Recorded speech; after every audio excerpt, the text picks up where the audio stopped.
এইভাবে যদি খিরসা বানিয়ে পিঠা বানান, সেই পিঠাগুলো আর আপনার নিজেও ভাগে পাবেন না, এতটাই মজা হয় এইভাবে খিরসাটা বানালে। তো আমি এখানে খিরসাটা বানানোর জন্য নিয়েছি নারকেল কোড়া, খেজুরের গুড়, গুঁড়ো দুধ, আর নিয়েছি হলো পোলাওর চালের একটু গুঁড়ি, 3 চামচ মতো আমি নিয়েছি। তো এই তো পরিমাণ মতো পানি দিয়ে এখন সমস্ত উপকরণ একসাথে আমি মিশিয়ে নিব। তো এখানে আমি পানি ব্যবহার করেছি গুঁড়ো দুধের কারণে, আপনারা চাইলে এখানে লিকুইড দুধ দিয়েও কিন্তু করতে পারেন। তো যাই হোক, আমি এখন এটা ভালো করে মিশিয়ে নিয়ে একদম ক্রিমি একটা টেক্সচার না আসা পর্যন্ত এটা মিডিয়াম টু লো হিটে জাল দিয়ে নিব। দেখেন এখানে গুড় দেওয়ার কারণে কিন্তু পানিটা ভালোই ছেড়ে গেছে। তো এটা কিন্তু একদম শুকনো শুকনো করে নিতে হবে, জাল দিতে দিতে এটা শুকনো হয়ে যাবে, নারকেলটাও সিদ্ধ হয়ে যাবে সাথে সাথে।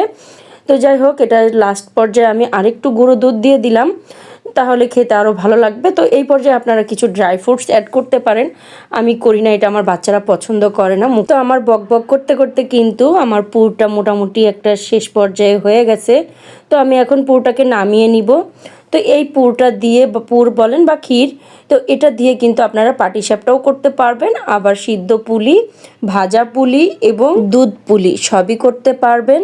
তো ভিডিওটি যদি ভালো লেগে থাকে অবশ্যই একটি লাইক কমেন্ট শেয়ার করবেন, পেজটি ফলো দিয়ে পাশে থাকবেন। যারা ফেসবুক পেজ থেকে দেখছেন অবশ্যই পেজটি ফলো দিয়ে পাশে থাকবেন, এবং ইউটিউব চ্যানেল থেকে যারা দেখছেন তারাও আমার চ্যানেলটি সাবস্ক্রাইব করে পাশে থাকবেন।